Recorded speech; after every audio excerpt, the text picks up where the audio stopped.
عبده وصفيه وخيرته على خلقه وأمينه على وعده وحفيظه على أمته وعلى من تبعهم بإحسان إلى يوم الدين. أما بعد، فقد قال جل وعلا في كلامه تعالى: أعوذ بالله السميع العليم. قل بسم الله الرحمن الرحيم. قل سيروا في الأرض فانظروا كيف كان عاقبة المجرمين. صدق الله مولانا العظيم. وبلغتم إلا من الله سبحانه وتعالى أول كيف الدار அல்லாஹ்வின் சாந்தியும் சமாதானமும் ஹதரத் நபிகள் பெருமானார் நாயகம் ஸல்லல்லாஹு அலைஹி வஸல்லம் அவர்களின் மீது, அவர்களின் பரியுற்று வாழ்ந்த உத்தம சத்திய சஹாபாக்கள், தாபிஈன்கள், தபஅ-தாபிஈன்கள், நல்லடியார்கள், நாதாக்கள், இறைநேச செல்வர்கள், குறிப்பாக புனிதம் நிறைந்த ஜும்ஆவுடைய தினத்தில் அல்லாஹ்வுடைய இல்லத்தில் அதன் அன்பையும் அருளையும் வேண்டி விரும்பி அமர்ந்திருக்கக்கூடிய அனைவரும் மீதும் அல்லாஹ்வின் அன்பும் அருளும் என்றென்றும் குறைவின்றி நிறைவாக உண்டாவதாக. ஆமீன். அல்ஹம்துலில்லாஹ். அஸ்ஸலாமு அலைக்கும் வரஹ்மத்துல்லாஹி வபரகாத்துஹு. கண்ணியத்திற்கும் மிகுந்த மரியாதைக்கும் மரித்தான அல்லாஹ் நல்லடியார்களே, கனவான்களே, ஜமாத்தார்களே, இன்று ஆகஸ்ட் 1ஆம் தேதி, 3வது ஜும்ஆ அன்று ஆகஸ்ட் 15 இந்திய தேசத்தினுடைய 79வது சுதந்திர தினத்தை நாம் கொண்டாட இருக்கின்றோம். இந்த வேளையிலே இன்ஷா அல்லாஹ் வாய்ப்பு இருந்தால் தொடர்ந்து 3 ஜும்ஆக்களுக்குமே நம் இந்திய தேசத்தினுடைய யதார்த்த நிலைமைகளும் அதே நேரத்தில் 79 ஆண்டு கால இந்தியாவினுடைய சுதந்திரமும் என்கின்ற தலைப்பின் கீழே ஒரு சில விஷயங்களை ஆய்வுகளாக, அதே நேரத்தில் நம்முடைய சிந்தனைகள் எப்படி இருக்கிறது, எப்படி இருக்க வேண்டும் என்கின்ற விஷயங்களை சமர்ப்பிக்கலாம் என்று நான் ஆசைப்படுகின்றேன். கண்ணியத்திற்குரிய அல்லாஹ் நல்லடியார்களே, 79வது ஆண்டினுடைய சுதந்திர தினத்தை கொண்டாட இருக்கக்கூடிய வேளையில் முதலில் இந்த இந்திய தேசத்திற்காக வேண்டி பாடுபட்ட, இந்திய தேசத்திற்கான சுதந்திரத்திற்காக வேண்டி தண்ணீரை கொடுத்த பல்வேறு வரலாறுகளை நாம் இது போன்ற அந்த ஆகஸ்ட் 15 அன்றைக்கு அல்லது அதற்கு முந்தைய ஜும்ஆக்களிலோ பல கூட்டங்களோ கருத்தரங்களிலோ கேட்பது நமக்கான வழக்கம். இஸ்லாமிய சமூகத்தின் மீதான சாபக்கேடு என்னவென்று சொன்னால், இந்திய சுதந்திரத்தினுடைய வரலாறுகளின் பெருமைகள் மட்டுமே அங்கு பேசப்பட்டுக் கொண்டே இருக்கிறது. அது அப்துல் கலாம் ஆசாத்தாக இருக்கலாம், அல்லது அப்துல் கலாமாக இருக்கலாம், அல்லது திருச்சி ஜமால் முகமதனுடைய அந்த நிறுவனர் ஜமாலாக இருக்கலாம், என்று நிறைய பெயர்களை நாம் சொல்ல முடியும். மீண்டும் மீண்டும் அவைகள் அங்கே பேசப்பட்டுக் கொண்டே இருக்கிறது. அவ்வளவுதான். எங்களுடைய முன்னோர்கள் இந்திய தேசத்தினுடைய வரலாற்றினுடைய இரத்தத்தை ஊட்டியவர்கள். எனவே இந்திய தேசத்தினுடைய தியாகத்தின் நிறம் என்பது பச்சை என்கின்ற வார்த்தை ஜாலங்கள் எல்லாம் நாம் கேட்டிருக்கின்றோம். ஆனால் உண்மையிலேயே இந்திய தேசத்தினுடைய வரலாற்றினுடைய பின்னணியில் முழுக்க இருந்தவர்கள் உலமாக்கள், இஸ்லாமியர்கள். இந்தியாவினுடைய எல்லா பகுதிகளிலுமே மிகைத்திருந்தார்கள் இஸ்லாமியர்கள். அந்த சுதந்திர போராட்டத்தினுடைய அந்த தினத்திற்கு முன்பாக அல்ல, அன்றைய தினத்தில் கொடியேற்றியதற்கு பின்பாக மட்டுமே நினைவு கூறப்படுகின்ற, பேசப்படுகின்ற அந்த வரலாறாக, சித்தாந்தங்களாக இன்னும் சொல்லப்பட வேண்டும் என்றால் ஆகஸ்ட் 15 கொடியேற்றணும், ஏதாவது பேசணுமே என்பதற்காக வேண்டி ஒரு சடங்காக, ஒரு சம்பிரதாயமாக மட்டுமே இஸ்லாமிய சமூகத்தினுடைய தியாகங்கள் அங்கே நினைவு கூறப்படுவதை நாம் பார்த்துக் கொண்டு இருக்கிறோம். இது நம்முடைய சாபக்கேடாக இருக்கிறது. அதுலேயும் சில நேரங்களில் நம்ம பண்ற கொடுமை என்ன அப்படின்னா, இன்றைக்கு மத்திய அரசாங்கம் முழுக்க இஸ்லாமிய விரோத போக்கை, அதிலும் குறிப்பாக சிறுபான்மையின மக்களை அழிக்க வேண்டும், ஒழிக்க வேண்டும் என்கின்ற அந்த சித்தாந்தத்தை அவர்கள் மிக தீவிரமாக எடுத்திருக்கிறார்கள். எனவே நீங்கள் என்ன செய்யுங்கள், பள்ளிதோறும் கொடியேற்றுங்க, பள்ளிதோறும் என்ன செய்யுங்க, மஹல்லால கொடியேற்றுங்கள் என்பது நம்மை தற்காத்துக் கொள்வதற்கான ஒரு ஆயுதமாக, ஒரு அடையாளமாக அங்கே பார்க்கப்படுவதை பார்க்கிறோம். நம்ம சில ஊர்களில் சில பள்ளிகளில் சுபுக்கு முடியும், இன்னைக்கு ஆகஸ்ட் 15 கொடியேற்றணும், டக்குன்னு கொடியை தோண்டு கம்பனடு என்ன செய்ய 2 பேர்த்த கூப்பிடு கொடியேற்று சல்லிவிட்டோடி ஜனகணமன பாடு என்று சடங்காக சம்பிரதாயங்களாக அவைகள் முடிக்கப்படுகின்றன. கண்ணியத்திற்குரிய அல்லாஹ்வினடியார்களே, இதை மறுக்க முடியாது, ஏற்றுக்கொண்டே ஆக வேண்டும். இங்கே நான் சொல்ல நினைப்பது குறைகளே அல்ல, ஆனால் இந்த நீட்சியின் வழியாக இஸ்லாமியர்கள் எப்படியெல்லாம் இந்திய தேசத்தின் வரலாறில் மட்டுமல்ல, இந்தியாவுடைய சுதந்திர போராட்டத்துடைய வரலாறுகள் மட்டுமல்ல, இந்தியாவுடைய முகலாய சாம்ராஜ்யம் தொடங்கி இன்றைக்கு வரைக்குமான இஸ்லாமியர்களுடைய தியாகங்கள், சிரமங்கள், கஷ்டங்கள், இந்தியாவுடைய வளர்ச்சியில் அவர்கள் தொழில் ரீதியாக, கல்வி ரீதியாக, அரசியல் ரீதியாக, அறிவியல் ரீதியாக என்னவெல்லாம் உருவாக்குவதற்காக வேண்டி பாடுபட்டார்கள் என்பது எல்லாம் இல்லாமலாக்கப்பட்டு முழுக்க முழுக்க இந்த இந்தியா வளர்ந்ததற்கும் வளரப்போவதற்கும் அடிப்படையானவர்கள் இந்துத்துவாக்கள், இந்துத்துவத்தை சார்ந்த உயர் பிராமண மக்கள் என்கின்ற அந்த சித்தாந்தங்கள் சட்ட ரீதியாக புத்தகங்களிலே அங்கே அச்சிடப்படுவதையும் அவர்கள் அங்கே தீர்மானிக்கப்படுவதை நாம் பார்த்துக் கொண்டிருக்கிறோம். கண்ணியத்திற்குரிய மகடியார்களே, இன்றைய மத்திய அரசு ஆட்சிக்கு 10 ஆண்டுகளை கடந்து விட்ட போதிலும் அவர்கள் மிக மௌனமாக ராஜதந்திரமாக செய்கின்ற பல்வேறு விஷயங்கள்ல முதல் விஷயம் என்ன தெரியுமா? இந்திய தேசத்தினுடைய வரலாற்றில் இருந்து முகலாயர்கள் இல்லாமல் ஆக்கப்பட வேண்டும். அதே போன்று அவர்கள் ஆட்சியில் அவர்கள் செய்த பல்வேறு விதமான நலத்திட்டங்கள் இல்லாமல் ஆக்கப்பட வேண்டும். அதற்கு அவர்கள் எடுக்கின்ற பெரிய ஆயுதம் என்ன தெரியுமா?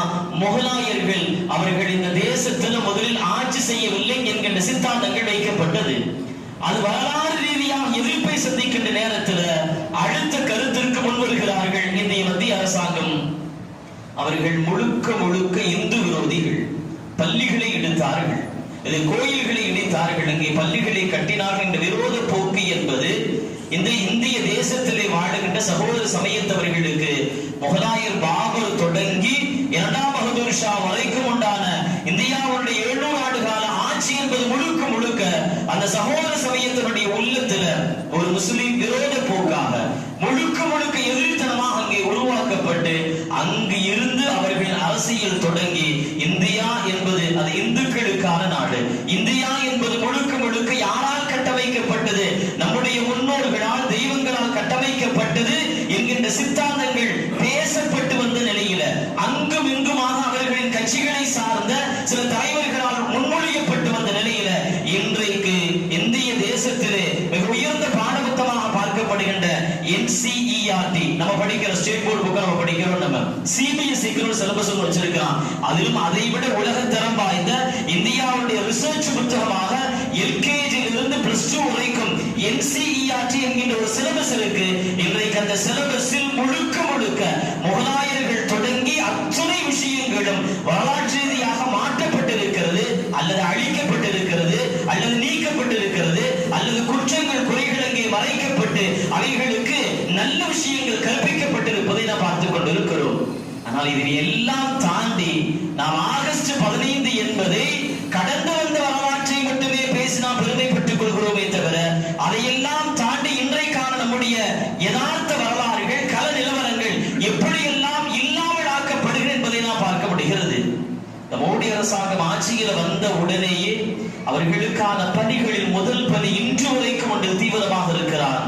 என்னவென்றால் இஸ்லாமியர்களின் அடையாளங்கள் எங்கெல்லாம் இருக்கிறதோ அது ஒரு தெருவிற்கான பெயர் தொடங்கி எந்த சூழ்நிலைகள், எந்த இடங்கள், எந்த காரணங்கள், எந்த காரியங்கள் அது இஸ்லாமியர்களின் கடந்த காலத்தையோ நிகழ்காலத்தையோ அல்லது வருங்காலத்தையோ நினைவூட்டும் வகையில் இருந்தால் அவைகள் அழிக்கப்பட வேண்டும் என்பதில் மிக மும்முரமாக இருப்பதை பார்க்கிறோம். கண்ணியத்திற்குரிய அல்லாஹ்வினடியார்களே, நாடாளுமன்றத்தினுடைய அந்த சாலை என்பது முகலாய சாம்ராஜ்யத்தினுடைய மிகப்பெரிய அரசராக இருந்த அவுரங்கசீப் சாலை என அதற்கு பெயர் வைக்கப்பட்டிருந்தது. அவுரங்கசீப்பினுடைய அந்த சாலை என்பது காலம் காலமாக இந்தியா சுதந்திரம் பெற்றது தொடங்கி அவுரங்கசீப் சாலையாக பார்க்கப்பட்டது. இன்றைக்கு அவற்றின் பெயர்கள் மாற்றப்பட்டிருப்பதை பார்க்கிறோம். இங்கு நாம் அவுரங்கசீப் என்கின்ற பெயர் மட்டும் மாற்றப்பட்டதல்ல, அவுரங்கசீப்பினுடைய பெயர் மாற்றப்பட்டதில் இருந்து முகலாய சாம்ராஜ்யத்தினுடைய ஒட்டுமொத்த அவர்களின் வரலாறுகளும் அவர்களால் உருவாக்கப்பட்ட இந்தியாவுடைய கட்டடக்கலைகளும் அவர்களால் உருவாக்கப்பட்ட ஆடை அலங்காரங்களும் அவர்களால் உருவாக்கப்பட்ட உணவு கலாச்சாரங்களும் முகலாயர்களால் உருவாக்கப்பட்ட அரசியல் கொள்கைகளும் சித்தாந்தங்களும் அவைகளுக்கும் இந்தியாவிற்கும் சம்மதம் அல்ல. முகலாயர்கள் ஒன்றும் இந்தியாவிற்கு ஒன்று ஒன்றும் செய்யவில்லை என்பதனுடைய அடித்தளமாகத்தான் ஒரு அவுரங்கசீப்பினுடைய சாலை என்பது மாற்றப்பட்டதாக நாம் பார்க்க வேண்டும். ஒரு பேரு தான, அது என்ன வந்திருப்பது கடந்து செல்ல முடியாது. அண்ணா சாலை என்பது வெறும் சாலைக்கான பெயர் அல்ல. அண்ணாவினுடைய ஒட்டுமொத்த வாழ்க்கையும் அடுத்து வருகின்ற ஜெனரேஷன், அடுத்து வருகின்ற தலைமுறைக்கு சொல்லுவதற்கான அடையாள எழுத்து தான் ஒரு அண்ணாவின் சாலையாக இருக்கலாம், ஒரு கலைஞர் திருவாக இருக்கலாம், ஒரு நேருவின் பார்க்காக இருக்கலாம். எல்லாமே பெயர்கள் அல்ல, ஒரு தனிப்பட்ட நபரின் பெயர்கள் அல்ல, ஒரு தலைவனுக்கான அங்கீகாரம் மட்டுமல்ல, அந்த தலைவனுக்கான அங்கீகாரத்தில் தொடங்கி ஒரு சமூகத்தினுடைய பிரதிநிதித்துவத்தை அங்கே பிரதிபலிக்கின்ற பெயர்களாகத்தான் அந்த பெயர்கள் பார்க்கப்படுகிறது. கண்ணியத்திற்குரிய அல்லாஹ் நல்லடியார்களே, இன்றைக்கு இந்தியாவினுடைய பல்வேறு தெருக்கள், பல்வேறு ஊர்களுடைய பெயர்கள் மாற்றப்பட்டதை பார்க்கிறோம். பிரபலியமாக 2019 அலகாபாத்தினுடைய பெயர் மாற்றப்பட்டது கூட இன்னும் நமக்கு தெரியாது. 2019 மாத்தியாச்சு, அலகாபாத் அது கிடையாது. பிரகேராஜ் என்ற அதனுடைய பெயர்கள் மாற்றப்பட்டு இருக்கிறது. அலகாபாத்தில் இருந்த இந்துத்துவாவுடைய ஒரு தலைவருடைய இறந்தவருடைய நினைவாக அந்த பெயர் அங்கே மாற்றப்படுகிறது. ஆனால் அலகாபாத் முழுக்க முழுக்க அதனுடைய கட்டடங்கள், வடிவமைப்புகள், ஊருடைய திட்டங்கள் அத்தனையும் மொனாவிய சாம்ராஜ்யத்தில் அக்பரால் உருவாக்கப்பட்டது என்பது வரலாறு. இங்கே அது மொத்தமாக அழிக்கப்படுவதற்கு முதல் ஆயுதம் என்னவென்று சொன்னால் அலகாபாத் என்கின்ற அந்த பெயர் அங்கே இல்லாமல் ஆக்கப்பட வேண்டும். அலகாபாத் என்கின்ற பெயர் இல்லாமல் ஆக்கப்பட வேண்டும். கண்ணியத்திற்குரிய அல்லாஹ்வினர்களே, மிகவும் வருத்தத்திற்குரிய விஷயம். நாம் அதை ஒரு வகையில் வருத்தம் என்று சொல்லலாம், இன்னொரு நமக்கான சாபக்கேடு என்றுதான் சொல்ல வேண்டும். கடந்த காலங்களை பேசி பேசி பேசி பேசியே பெருமைப்படுகிறோம் என்கின்ற ரீதியில் இருந்து கொள்கிறோமே தவிர அதுதான் நமக்கான அழிவாக, அதுதான் நமக்கான அடுத்த கட்டத்தை நகர்வுக்கு செல்ல முடியாமல் தடுக்கின்ற தடுப்பாக இருக்கிறதை பார்க்கிறோம். கடந்த காலங்கள் அவைகள் உண்மையாக இருந்தால் அவைகள் இங்கே மாற்றப்படுகின்றன. நிகழ்காலத்தின் அடுத்த தலைமுறைகளுக்கு நாம் பேசுகின்ற கடந்த காலத்தினுடைய வரலாறுகளோ, முன்னோர்களின் தியாகங்களோ, டெல்லியில் இருந்து ஆக்ரா வரைக்கும் அந்த சாலையில இருந்த இரு மரங்களினுடைய சாலையுடைய இரு ஓரங்களில் இருந்த மரங்களில நம்முடைய உலமாக்கள் இந்திய சுதந்திர போராட்டத்தில் ஈடுபடுத்தப்பட்டவர்கள் தூக்கிலிடப்பட்டார்கள், தொங்கவிடப்பட்டார்கள் என்கின்ற அந்த வரலாறுகள் மீண்டும் மீண்டும் பேசப்பட்டுக் கொண்டு நம்முடைய நிகழ்கால அரசியலை நாம் மறந்து வாழ்கிறோம். நிகழ்கால எதிரிகளின் சூழ்ச்சிகளை நாம் என்ன செய்து கொள்கிறோம் தெரியாமல் கடந்த கால பெருமைகளை மட்டுமே கடந்து வாழ்ந்து கொண்டிருக்கிறோம். பொதுவாக பெயர்கள் மாற்றுவது என்பது இயற்கையானது. பெயர்கள் மாற்றப்பட்டது இந்திய வரலாற்றில் ஒரு நோக்கத்திற்காக முதல்ல மாற்றப்பட்டது. ஆனா இது பிரிட்டிஷ்கார வச்சுட்டு போன பேரு, எனவே என்ன செய்து கொள்வோம், அதை நம்ம மாற்றிடுவோம் என்று சில பெயர்கள் நமக்கு தெரிந்ததே மாற்றப்பட்டது. நமக்கு தெரிந்த என்ன செய்யப்பட்டது, மாற்றப்பட்டது. மும்பை என்பது மும்பையாக மாற்றப்பட்டது என்று சொன்னால் மும்பையினுடைய அங்கு ஒரு பெண் கடவுளுடைய பெயராக அவைகள் மாற்றப்படுகிறது. மும்பா தேவி என்கின்ற அந்த கடவுளின் நினைவாகத்தான் மும்பை என்பது மும்பையாக என்ன செய்யப்படுகிறது, மாற்றப்படுகிறது ஒன்று. அதே மாதிரி மெட்ராஸ் சென்னையானது சரி, கல்கத்தா கொல்கத்தானது சரி, பெங்களூருவாக ஆனதும் சரி, இவற்றிற்கு பின்னால் இருக்கிற வரலாற்று ரீதியான காரணங்கள் என்பது பிரிட்டிஷாரின் காலத்தில் வைக்கப்பட்ட பெயர், காலனி ஆதிக்கத்தில் உருவாக்கப்பட்ட பெயர்கள் இந்த இந்தியாவிற்கு தேவையில்லை என்று அளிக்கப்பட்ட வரலாறுகள் உண்டு. ஆனால் இன்றைக்கு மாற்றப்படுவதனுடைய பிரதான நோக்கம் ஒன்றுதான். இந்தியாவுடைய 6 நபர்களில் ஒருவர் முஸ்லீமாக இருக்கிறார். இந்தியாவுடைய ஒட்டுமொத்த மக்கள் தொகையில் 14 கோடி நபர்கள் யாராக இருக்கிறார், இஸ்லாமியராக இருக்கிறார்கள். இந்தியாவுடைய 2வது மிகப்பெரிய சமூகமாக இஸ்லாமியில் இருக்கிறார்கள். அவர்கள் சுதந்திரத்திற்கு முன்பு தொடங்கி இன்று வரைக்குமான இந்திய வரலாற்றில் எல்லா பக்கங்களிலும் நீக்கமாக இருக்கிறார்கள் இஸ்லாமியர்கள். அப்படிப்பட்ட அந்த இஸ்லாமியர்களை, இந்தியாவுடைய பிரஜைகளில் 6ல் ஒருவராக இருக்கக்கூடிய இஸ்லாமியர்களை அவர்கள் சார்ந்திருக்கக்கூடிய இஸ்லாமிய சமூகத்தினை இந்தியாவிலிருந்தும் இல்லாமல் ஆக்க வேண்டும். அவர்களுடைய வரலாறுகள் இல்லாமல் ஆக்கப்பட வேண்டும் என்றால் முதற்கட்டமாக அவர்களுடைய அடையாளங்களும் அடையாள சின்னங்களும் இந்திய தேசத்திலிருந்து அழிக்கப்பட வேண்டும். இன்றைக்கு அவர்கள் எடுத்திருக்கக்கூடிய ஆயுதம் என்னன்னா, ஆட்சிக்கு வந்த காலம் தொடங்கி என்சிஆர்டி புத்தகத்துல 7ஆம் வகுப்புல, 8ஆம் வகுப்புல, 10ஆம் வகுப்புல, 12ஆம் வகுப்புல, 12ஆம் வகுப்புல முகலாயர்கள் சம்பந்தப்பட்ட வரலாறுகள் நீக்கப்பட்டதோடு வரும். அதே நேரத்தில் தவறுகள் அங்கே சரி செய்யப்பட்ட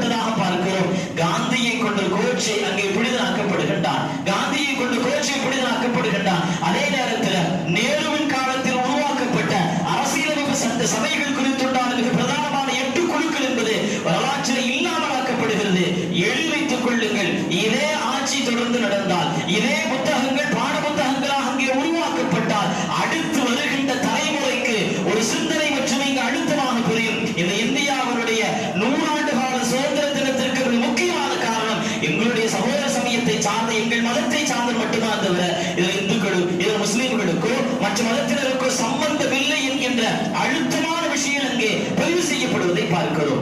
ஏன் என்சிஆர்டி புத்தகத்தில் கை வைக்கிறோம்? மற்ற புத்தகம் நிறைய சிபிஎஸ்இ கை வைக்கலாம். என்சிஆர்டி புத்தகத்தில் கை வைப்பதனுடைய பிரதான காரணம் என்ன தெரியுமா? யாரெல்லாம் சிவில் சர்வீஸ் எக்ஸாமினேஷன் எழுதுகிறார்களோ, குடிமை பணிகள் தேர்வு இடையேறத்தால மத்திய அரசாங்கத்தினுடைய 27 பணிகளுக்கு ஒரே தேர்வு சிவில் சர்வீஸ் எக்ஸாம். அதுதான் எது வருது? ஐஏஎஸ் வருது, ஐபிஎஸ் வருது, ஐஎஃப்எஸ் வருது, ஐஆர்எஸ் வருது. 27 பணிகளுக்கான ஒரே தேர்வு சிவில் சர்வீஸ் எக்ஸாம். இந்த சிவில் சர்வீஸ் எக்ஸாமுக்கு நீங்க எந்த இன்ஸ்டிடியூஷன் போனாலும் சரி, நீங்க எங்க போய் படிச்சாலும் சரி, அங்க முதல்ல அந்த மாணவருக்கு பரிந்துரைக்கப்படுகின்ற அடிப்படையான அறிவு என்ன தெரியுமா? நீங்க முதல்ல என்ன செய்யணும், 6வதுல இருந்து 12வது வரைக்கும் வருகின்ற என்சிஆர்டி புத்தகத்தை நீங்க வாங்கி படிங்க. என்சிஆர்டி புத்தகத்தை வாங்கி படிங்க. இந்த பிராட்வேல கிடைக்கும், அதோட மயிலாப்பூர்ல கிடைக்கும், சில இடங்கள்ல உண்டு. ஆன்லைன்ல என்ன பிடிஎஃப் எடுத்து படிங்க. என்சிஆர்டி புத்தகத்தில் கை வைப்பதனுடைய பிரதானம் என்னவென்றால், யாரெல்லாம் அந்த புத்தகங்களை தனக்கான வரலாறாக பாடமாக படித்து வருகிறார்களோ அவர்கள் தேர்ச்சி பெறுகிற பொழுது அவர்கள் தான் மத்திய அரசாங்கத்தினுடைய உயர் பதவிகள்ல ஐஏஎஸ் ஆக, ஐபிஎஸ் ஆக, ஐஆர்எஸ் ஆக, ஐஎஃப்எஸ் ஆக பதவியில் அமர்கின்றார்கள். இப்பொழுது இந்த நாட்டினுடைய உயர் பதவிகளாக பார்க்கப்படுகின்ற ஒரு ஐஏஎஸ், ஐபிஎஸ், ஐஆர்எஸ், ஐஎஃப்எஸ் சிந்தனைகள் என்பது என்சிஆர்டியினுடைய வெளியாக அங்கே புகுத்தப்படுகிறது. இந்தியாவிற்கும் இஸ்லாமியர்களுக்கும் சம்பந்தம் கிடையாது. 2002 குஜராத்தில் நடந்த நிகழ்ச்சிக்கும் இந்த அரசாங்கத்திற்கும் சம்பந்தம் கிடையாது. அங்கே காந்தி கொலை செய்யப்பட்டது நியாயம் என கற்பிக்கப்படுகின்ற பல்வேறு விதமான சித்தாந்தங்களை நாம் பார்க்கிறோம். கண்ணியத்திற்குரிய அல்லாஹ்வியார்களே, வரலாறுகள் காலம் காலமாக மாற்றப்பட்டது, வரலாறுகள் காலம் காலமாக அழிக்கப்பட்டது, வரலாறுகள் காலம் காலம் இல்லாமலாக்கப்பட்டது. ஆனால் இன்றைக்கு இந்த காவி அரசாங்கம் எடுத்திருக்கக்கூடிய முன்னெடுப்பு என்னவென்று சொன்னால், அடுத்த தலைமுறைகளுக்கும் இந்தியாவிற்கும், அடுத்த தலைமுறைகளுக்கும் இந்த இந்திய தேசத்திற்கும் எந்த சம்பந்தம் இல்லை என்கின்ற ஒரு அரசியல் சூழ்ச்சியை மிக வலுவாக, மிக கட்டாயமாக, உறுதியாக அவர்கள் எல்லா நிலையிலும் அடிப்படை தொடங்கி கட்டமைத்துக் கொண்டிருக்கிற இந்த வேளையில் தான் நாம் 79வது சுதந்திர தினத்தை கடந்த வரலாறை பேசிக்கொண்டு ஒரு கொடியை ஏற்றிவிட்டு ஒரு 10 பேருக்கு சாக்லேட் கொடுத்துட்டு நாங்களும் எங்க பள்ளியில கொடியேற்றணும், நாங்களும் எங்க மஹல்லால கொடியேற்றிக் கொண்டோம் என்கின்ற பெருமையோடு நாம் கடந்து செல்கின்றோம். கண்ணியத்திற்குரிய மகடியார்களே, ஒரு நீண்ட பட்டியல் இருக்கிறது. என்னவெல்லாம் அவர்கள் என்ன செய்தார்கள், இந்தியாவில் அவர்கள் மாற்றினார்கள் என்று நாம் எடுத்தோம் என்றால் நீண்ட பட்டியலை சொல்ல முடியும். வாரணாசிக்கு அருகில் இருக்கக்கூடிய முகல் சராய் ரயில் நிலையம் என்பது முகலாயர் காலத்தில் உருவாக்கப்பட்டு அதற்கான பெயர்கள் வைக்கப்படுகிறது முகல் சராய் ரயில் நிலையம் என்று. ஆனால் பெயர் எப்படி மாற்றப்படுகிறது என்று சொன்னால், 1968ஆம் ஆண்டுல வலதுசாரி இந்துத்துவத்தினுடைய தலைவராக இருக்கக்கூடிய தீன் தயாளன் என்கின்ற பெயரில் முகல் சராயினுடைய பெயர் அங்கே மாற்றப்படுகின்றது. இதை மாற்றணுங்கிற அவசியம் கிடையாது, மாற்ற வேண்டும் கட்டாயம் கிடையாது. ஆனால் அங்கே முகல் சராய் என்கின்ற அந்த பெயர் என்பது தீன் தயாளாக என்ன செய்யப்படுகிறது, மாற்றப்படுகிறது. அக்பரால் உருவாக்கப்பட்ட அலகாபாத்தினுடைய வரலாறு தொடங்குவது என்பது எங்கே தொடங்குகிறது? 16ஆம் நூற்றாண்டில் தொடங்குகிறது. இப்போது நாம் 24ஆம் நூற்றாண்டில் இருந்து கொண்டு இருக்கிறோம். 14ஆம் நூற்றாண்டு தொடங்கிய அக்பரால் உருவாக்கப்பட்ட அலகாபாத் தான் இன்றைக்கு பிரக்யாராஜ் என்பதாக அந்த நகரத்திற்கு பெயர் மாற்றப்பட்டதாக என்ன செய்கிறோம் பார்க்கிறோம். அதோடு நிற்கவில்லை, இந்தியாவுடைய நகரங்களுக்கு பெயர் மாற்றப்பட்டிருக்கிறது, தெருக்களுக்கு, விமான நிலையங்களுக்கு, நாட்டுடைய மிகப்பெரிய ரயில் நிலையங்கள் என்று பல்வேறு தலைப்புகளில் எங்குவெல்லாம் இஸ்லாமியர்கள் அங்கே உச்சரிக்கப்படுகிறார்களோ, எங்குவெல்லாம் முகலாயர்கள் உச்சரிக்கப்படுகிறார்களோ, எதுவெல்லாம் இஸ்லாமியர்களை பின்னால் வருகின்ற தலைமுறைக்கு ஞாபகப்படுத்துமோ அவைகள் அடையாளத்தில் கூட இருந்துவிடக் கூடாது, அவர்களின் கற்பனையில் கூட இருந்துவிடக் கூடாது என்ற அடிப்படையில் தான் முழுக்க என்ன செய்யப்படுகிறது, அங்கே மாற்றப்படுவதை நாம் பார்க்கிறோம். அதை விட ரொம்ப பெரிய கொடுமை என்ன தெரியுமா?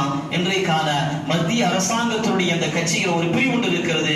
என்ன அப்படின்னா, இந்திய ஆராய்ச்சியாளர்கள் என்று ஒரு சயின்ஸ் டீம் ஒன்று வச்சிருக்கலாம். அந்த சயின்ஸ் டீம் ஒரு கருத்தை ஒரு 3-4 வருடங்களுக்கு முன்பாக வெளியிட்டதை பார்க்கிறோம். இந்த ஆல்பர்ட் ஐன்ஸ்டீனுடைய சார்பியல் கோட்பாடு என்பது மிகப்பெரிய தவறு, அதுல ரொம்ப தவறு இருக்கு.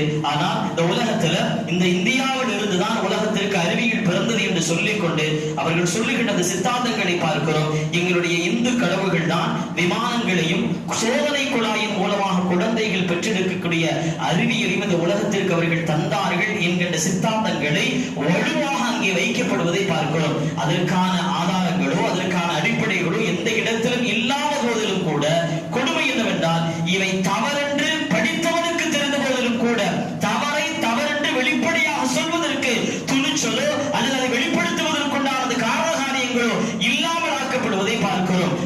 ஐன்ஸ்டீனே வரலாற்றில் பிழையாக பார்க்கப்படுகிறார். ஐன்ஸ்டீனுடைய சித்தாந்தங்கள் சார்பு கொள்கைகள் முழுக்க தவறாக சித்தரிக்கப்படுகிறது. ஐன்ஸ்டீனுக்கு பதிலாக தான் ஏற்றிருக்கிற இந்து கடவுள்கள் தான் அவைகளுக்கான அடிப்படைகளையும் அந்த அறிவியல் சித்தாந்தங்களையும் இந்த உலகத்திற்கு தந்தார்கள் என்கின்ற அந்த கொள்கை கோட்பாடை நாம் என்னவென்று சொல்வது? கண்ணியத்திற்குரிய அல்லாஹ்வியார்களே, பொய்யை திரும்ப பேசினா உண்மையாக நம்ம படித்து வச்சிருக்கோமா இல்லையா? இன்றைக்கு வரலாறு ரீதியாக அவைதான் செய்யப்பட்டு கொண்டே இருக்கிறது. பொய் என்று தெரிந்த போதிலும் அது மீண்டும் அழுத்தமாக சொல்லப்படுகிற நேரத்தில் அவைகள் உண்மைகளாக அடுத்த தலைமுறைக்கு செல்லுவதை நாம் பார்க்கிறோம். 2021-22 என்சிஆர்டி புத்தகத்தினுடைய 9வது மற்றும் 10வது வகுப்பினுடைய அதுல டார்வினின் கொள்கைகள் முழுக்க இல்லாமல் ஆக்கப்பட்டது. அதே மாதிரி 2022-23 டார்வினுடைய பரிணாம வளர்ச்சி, மனிதன் எங்கிருந்து வந்தான் என்கின்ற அந்த பரிணாம வளர்ச்சி என்பது முழுக்க அழிக்கப்படுகிறது. இதை ஏன்டா கை வைக்கிறான்? ஏன் சயின்ஸ்ல டார்வினில் போய் கை வைக்க காரணம் என்ன? டார்வின் மனிதன் குரங்கிலிருந்து வந்தான் என்கின்ற அந்த அடிப்படை ஏற்றுக்கொள்ளப்படவில்லை. ஆனா அந்த மனிதனுடைய அந்த பரிணாம வளர்ச்சி என்பது அறிவியல்ல காலகாலமாக உலகம் முழுக்க ஏற்றுக்கொள்ளப்பட்டது. ஆனால் ஏன் என்சிஆர்டி டார்வின் நீக்கப்படுகின்றான்? டார்வினுடைய பரிணாம வளர்ச்சி நீக்கப்படுவதற்கு பின்னால் அங்கே இருக்கிற கொள்கை என்ன தெரியுமா? நமக்கு தெரிந்த வரைக்கும் பிராமணனா இங்கிருந்து வந்தான், சூத்திரனா இங்கிருந்து வந்தான், அவைகள் மட்டும்தான், அங்கிருந்து மட்டும்தான் மனிதன் வந்தான் என்கின்ற அந்த கொள்கையை இந்திய தேசத்துடைய அடுத்த தலைமுறைக்கு அழுத்தமாக பதிவு செய்வதற்காக வேண்டிய டார்வினின் கொள்கைகளும் அவருடைய அந்த மனிதனுடைய பரிணாம வளர்ச்சியுடைய கொள்கைகளும் அறிவியல் பாட புத்தகத்தில் நீக்கப்படுவதை நீங்கள் எவ்வளவு கொடுமையாக பார்க்க முடியும்? கண்ணியத்திற்குரிய மகனியார்களே, வேறு வார்த்தையில் சொல்ல வேண்டும் என்றால் எதிரிகள் அவருடைய இலக்கை அடைவதற்கு மிகச்சரியான ஒரு திட்டத்தோடு, மிகச்சரியான ராஜதந்திரத்தோடு, உண்மை பொய்யெல்லாம் தாண்டி என் இலக்கை அடைந்தே தீருவேன் என்று பயணித்துக் கொண்டிருக்கிற இந்த வேளையில் தான் நாம் 79வது இந்திய தேசத்துடைய சுதந்திர தினத்தை எப்படி கொண்டாட போகிறோம் என்று தெரியவில்லை. கடந்த கால பெருமைகளை பேசிக்கொண்டோ அல்லது கடந்த கால தியாகங்களை பேசிக்கொண்டோ கடந்து விடுவது என்பது நிகழ்கால இந்திய தேசத்துடைய 79 ஆண்டுடைய இஸ்லாமியருடைய கொண்டாட்டமாக இருக்க முடியாது என்பதை நாம் விளங்கிக் கொள்ள வேண்டும். ஒருவரும் பேசிக் கொண்டிருக்கிற அதே நேரத்தில் இன்னொருவரும் அவற்றிற்கான மூடு விழாக்களை சட்ட ரீதியாக அரசை நடத்தி கொண்டிருப்பதை நம்மால் பார்க்க முடியும். அது கண்ணியத்திற்குரிய அகடியார்களே, எனக்கு உதித்த கருத்தாக சொல்கிறேன். ஒருவேளை இந்திய தேசத்தினுடைய சுதந்திர தின கொண்டாட்டத்தை கொடியேற்றத்தோடு கொண்டாடுகின்ற அதே வேளையிலே கடந்த கால வரலாறுகளை தாண்டி நிகழ்கால வரலாறுகள்ல எங்கெல்லாம் மாற்றங்கள் ஏற்பட்டு இருக்கிறதோ, எங்கெல்லாம் அடையாளங்கள் அளிக்கப்பட்டிருக்கிறதோ, எங்கெல்லாம் பெயர்கள் வேறொன்றாக மறுஉருவாக்கம் செய்யப்பட்டிருக்கிறதோ அவைகள் இந்த சமுதாயத்திற்கு மீண்டும் அழுத்தமாக சொல்லித்தரப்பட வேண்டும். இன்றைக்கான சுதந்திர தின கொண்டாட்டம் என்பது கடந்த கால வரலாறுகளை அல்ல, இந்திய இஸ்லாத்தினுடைய நிறம் தியாகத்தினரை பச்சை என்று சொல்வது அல்ல. இன்றைக்கான அந்த சுதந்திர போராட்டத்தினுடைய கொண்டாட்டம் என்பது நிகழ்கால அரசியல்ல, இந்தியா முழுமைக்குமான இஸ்லாமியர்களுடைய அடையாள சின்னங்கள் எங்கெல்லாம் அழிக்கப்பட்டுக் கொண்டிருக்கிறதோ, எங்கெல்லாம் இல்லாமலாக்கப்பட்டுக் கொண்டிருக்கிறதோ அவைகளை மீண்டும் மறுஉருவாக்கம் செய்வதற்கான முயற்சிகளும் அவை குறித்துண்டான அந்த நினைவலைகளையும் அடுத்த தலைமுறைக்கு கொண்டு போய் சேர்க்க வேண்டிய கட்டாயம் இருக்கிறது. அதுதான் உண்மையில் இந்திய தேசத்துடைய இஸ்லாமியருடைய சுதந்திர கொண்டாட்டமாக அமையுமே தவிர கடந்த கால முன்னோர்களை, கடந்த கால வரலாறுகளை மதிக்கிறோம், பேசுகிறோம், எல்லாம் சரிதான். அவற்றோடு நின்று விடாமல் 29 ஆண்டு கால இந்த இந்தியாவுடைய அரசியலாக இருக்கலாம், ஒரு சாதாரண பிரஜையாக இருக்கலாம், இன்றைக்கு அவனுக்கான யதார்த்த சூழ்நிலை எப்படி இருக்கிறது, அவருக்கான வாழ்வு எப்படி இருக்கிறது, அவனுக்கான பொருளாதார தேடல் எப்படி இருக்கிறது என்பது குறித்துண்டான பல்வேறு விஷயங்களை நாம் அலசி பார்க்க வேண்டிய கட்டாயத்தில் நாம் என்ன செய்து கொண்டிருக்கிறோம், இருந்து கொண்டிருக்கிறோம். அதே நேரத்தில் இன்றைக்கு மிக முனைப்போடு மத்திய அரசாங்கம் செய்ய நினைக்கின்ற முக்கியமான விஷயம் என்ன தெரியுமா? இந்தியாவுடைய அரசியலமைப்பு சட்ட புத்தகம் இருக்கிறது, இந்தியன் கான்ஸ்டிடியூஷன். அவற்றுடைய பிரியாம்பிள் என்று சொல்லுவார்கள், முகப்புரை என்று சொல்வார்கள். இந்த முகப்புரையில இந்தியா என்பது செக்குலர் கண்ட்ரி, மதச்சார்பற்ற நாடு, யாரும் எந்த மதத்தையும் பின்பற்றலாம், எப்படியும் வாழலாம், அவரவர்களுக்கான மதம் அவர்களுக்கான அந்த கொள்கை, கோட்பாடுகளை, சித்தாந்தங்களை வழிகாட்டுகிறது, அவற்றின் பிரகாரம் வாழ்ந்து கொள்ளலாம். இங்கு இப்படித்தான் இந்த மதத்தை தான் ஏற்றுக்கொள்ள வேண்டும் என்கின்ற சித்தாந்தங்களோ கடமைகளோ யாருக்கும் கிடையாது என்பதுதான் இந்தியன் கான்ஸ்டிடியூஷனுடைய பிரியாம்பிள் முகப்புரையில சொல்லப்படுகின்ற பல்வேறு வார்த்தைகள்ல செக்குலர் கண்ட்ரி என்பதை இன்றைக்கு மாற்றப்படுவதற்கான வேலைகள் செய்வதை பார்க்கிறோம். The India is a not secular country, the India is a Hindu country என்கின்ற உருவாக்கப்படுகின்ற நேரத்தில் இங்கே வாழுகின்ற எந்த மதத்தை சார்ந்தவனாக இருந்தாலும் அவனுக்கான கொள்கைகள், கோட்பாடுகள் ஒன்று. அவன் எந்த இந்துவை சொல்கின்றானோ, எந்த கோட்பாடுகள் வைக்கப்படுகிறதோ அவற்றை பின்பற்றப்பட வேண்டும். அவைகள் எதிர்க்கப்படுகிற நேரத்தில் அரசாங்கத்தின் வழியாக தரப்படுகிற தண்டனைகளுக்கு உள்ளாக்கப்பட வேண்டும் என்கின்ற அந்த வழியிலே செல்வதை பார்த்துக் கொண்டு இருக்கிறோம். கண்ணியத்திற்குரிய வாகண்டியார்களே, நேரு தொடங்கி அம்பேத்கர் வரைக்கும் இந்தியாவுடைய அந்த கான்ஸ்டிடியூஷனுடைய preamble India is a secular country என்று சொன்ன அந்த வார்த்தை என்பது ஒரு வார்த்தை அல்ல.